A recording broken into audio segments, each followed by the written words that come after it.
Are you tired of games that just consist of violence, terrible, crappy humor, and foul words? Then you need to get South Park, the Fractured But Whole. Are you tired of games where you constantly die? There's satanic rituals and massive gore? Then you need to get South Park, the Fractured But Whole. Warning, this game contains blood, gore, mature humor, nudity, sexual content, strong language, use of drugs, and violence.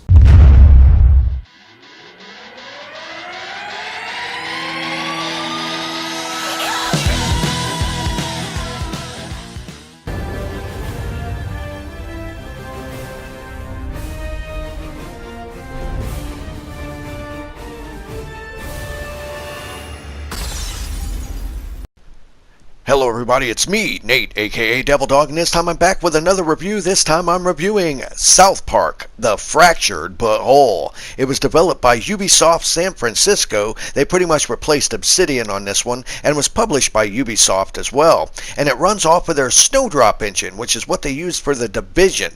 Now, it was just released on October 17th of 2017 for the PlayStation 4, Microsoft Windows, and the Xbox One, and it is a direct sequel to the 2014 hit, The Stick of Truth. And this time, the South Park gang are on a new adventure role-playing as superheroes, but because of different ideas over Cartman's film franchise plans for Coon and Friends, the boys split into two groups. The rival group called the Freedom Pals, led by Butters playing Professor Chaos and Cartman as the Coon from Coon and Friends, which ends up causing a civil war between the two groups. Now, once again, you play as the new kid, but you do get several options, including to have a change on your gender and race, and changes how overall the way that people respond to you in the game. Case in point, they have something that is called the difficulty slider at the beginning of the game, and it consists of you picking either being a white person or a black person, and depending on what you pick, if you pick playing black, people will treat you meaner and you'll make a lot less money. I wish I was kidding, but I'm not. This game hands down pulls no punches, and it is definitely not politically correct at all. Now, the game features 12 different classes that you can pick, and when you first start off, you're only allowed to pick 3, but as you progress far enough in, it does unlock the other classes. They are Brutalist, Blaster, Speedster, Elementalist, Gadgeteer, Mystic, Cyborg, Psychic, Assassin, Commander, Netherborn, and Karate Kid. And even though you still have fart-based attacks, you get different skills for your class that change everything from your damage dealt, it adds buffs, you'll be able to hit multiple enemies, and so on. And combat mechanic returns with very major upgrades to it. It's still a turn-based RPG like the first game, but this time introduces a grid system where you can move freely in a grid to base your character's position for more strategic attacks. And a lot of the moves that you do have very specific areas that you can attack, and they will show you on the icons when you're actually picking them to fight,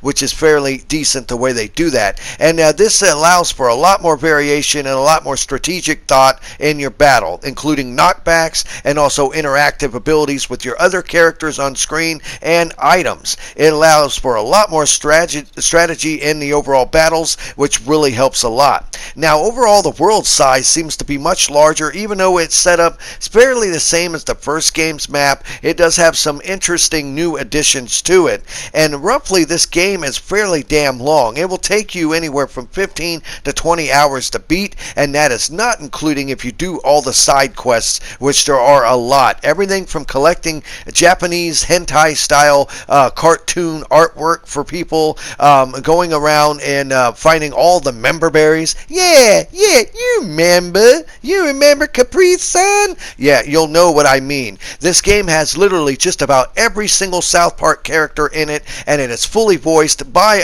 all the actors and the creators of the show. Hands down, the game engine handles this fantastically. Since the show itself is done in a way to where it looks like cardboard cutouts, it works perfectly in this game. I mean, it looks a lot higher resolution, a lot crisper, a lot cleaner than the Stick of Truth, and the only real difference you will notice, other than the cutscenes and when you are actually playing the game, is it is at a very stable 60 frames a second, which adds for it to look a lot smoother, but actually I think it kind of hinders the game just a little bit, because it does take away from making it look exactly like the show. All in all, this game will cost you $60 for the regular price, but it does have multiple editions, because after all, this is a Ubisoft game. You can get a gold edition that has the additional season pass. It's close to $100 for it, and the season pass, I'm really not sure what you're going to get so far, other than some other characters and some more side quests. You can also go and get multiple different figurines and stuff that you can buy. Like right now, they have a 6-inch Mysterion figure for only $50. That's really kind of sad. Now, one of the big draws with this game, since it's taken them so damn long to come out with it, is it does come with a digital download code for the full version of the Stick of Truth in the game box. So if you haven't had a chance to play the first game, which most people actually have if you're playing this, you do get a digital download for a PS4 version or whatever game system version that you buy. If you buy the Xbox One, you'll get a digital download code for the Xbox One version of the Stick of Truth, which is pretty cool.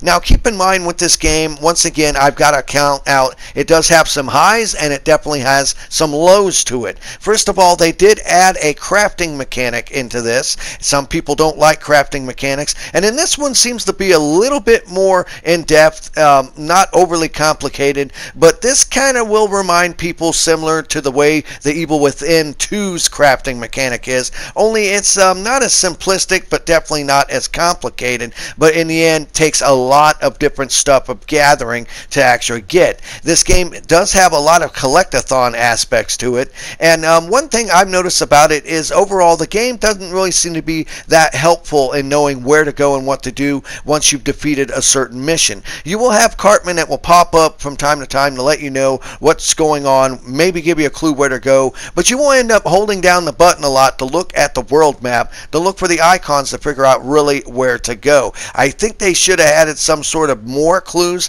to help you. One of the things that you get for a pre-order bonus is you get Tally, your gaming bud, and so far he just consists of a character that pops up in the upper right hand corner of the screen that kind of tells you basic ideas what you already know when you're playing the game. So all in all, I mean, while it's neat, I don't really think it was necessary. Now, keep in mind, when you are playing this game, you do have to think very strategically. Some enemies can kill you with one-shot kills.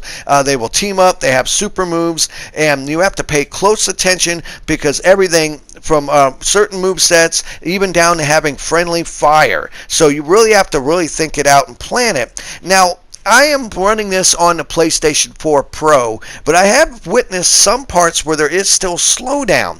Now, other than that, it does run at a very stable 60 frames per second and looks fantastic. It is downright a beautiful game. Now, one thing also is, like I said, there doesn't seem to be any sort of icons other than on the map that really kind of points you to where you go. So you can get kind of lost fairly easily or get confused to know what to do. This is a game with a lot of exploration, and it does start off very slow at the beginning. So you have to keep that in mind as you're going around. There'll be a lot of tutorials right from the start to pretty much go over all your move sets and what to do, but it is pretty much a collectathon type game with a very decent RPG turn-based mechanic with grid pattern mechanic in it. It does have frequent load times that does kind of take you out of the game, but doesn't ruin it really at all. I mean, you'll go to a certain point and you'll have a very small load time as it loads up the next part of the level. It wasn't really that bad. I think the load times are way better than the first game.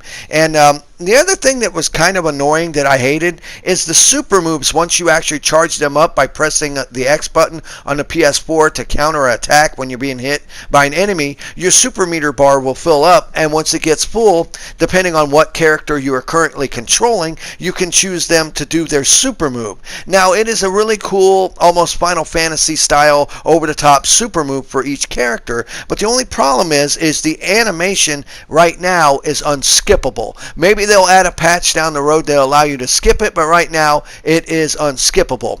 Now, once you get past those aspects and you get into this game, if you played the first one, you will kind of get a basic idea of what you're going to be doing. In this, it does have massive nudity, massive gore, massive foul language. It is very inappropriate. It is not politically correct, and it really is a fantastic game because of that. That is the main draw with this, is the fact that you got to give them credit. South Park has never been a show to really hold back or hold any punches. They don't pull any punches at all, and they most certainly do not in this game. In fact, this reminds me even more of a messed up version of the first game or the movie, where they don't get edited, so they're allowed to do whatever the hell they want.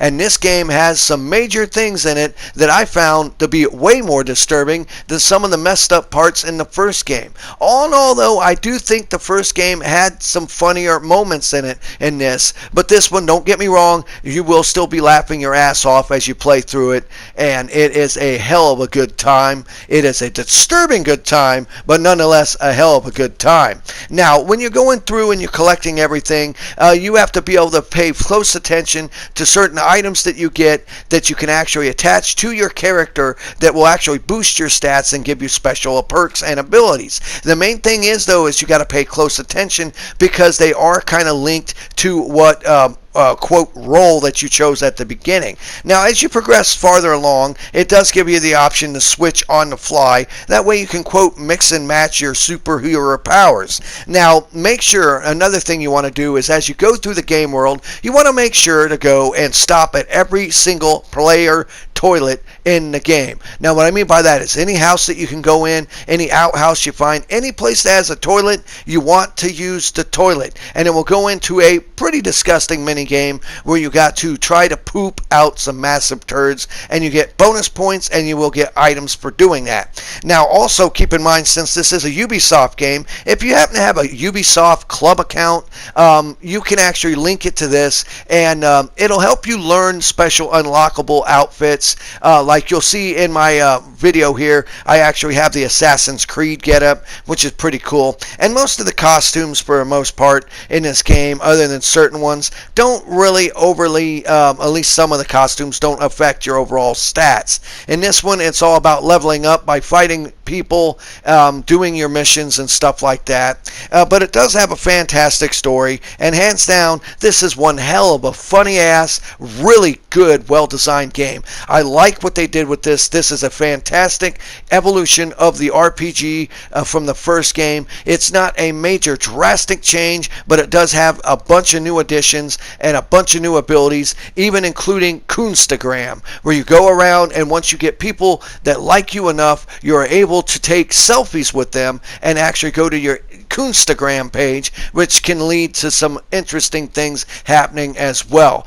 It has a lot of neat options to it. It has a lot of neat controls to it, and I think it even has 3 different difficulty settings. So just keep it in mind. If you did not like the Stick of Truth, stay away from this game. If you found the first one offensive, or you did not like the way the game played in any way, this is not drastically different. It does have some pretty nice tweaks to it, but all in all, this is going to be roughly kind of like the first game, only a hell of a lot better. If you love the first game, then I don't know what you're waiting for. Get off your ass and go get this game. This, hands down, is definitely worth a buy, even for a full price of $60 for how long it is and the amount of content in it, and also the fact that this will be one of the first times in history, depending on what the DLC is, I might actually even get the DLC, because I'm interested to see where they're going to go with this game. And God, oh God, it took them forever to finally come out with this, and I really wish that Trey Parker and Matt Stone didn't take so damn long in making these games. But all in all, I know why they did it. They want to constantly change stuff and add stuff to it, and in the end, even though it was a long wait, I really think it was worth it. This was Nate, aka Devil Dog, and I want to say thank you for everyone who subscribes to my channel. I want to say thank you for everyone who watches this video. Please leave a comment below if you're going to play this game, if you like this game, or if you think it turned out to be a crappy game and it wasn't worth the wait. All in all, please leave a like. Likes are always good as well. And I always end my videos by saying, have fun, play hard, and remember people, the devil is in the details. Peace out.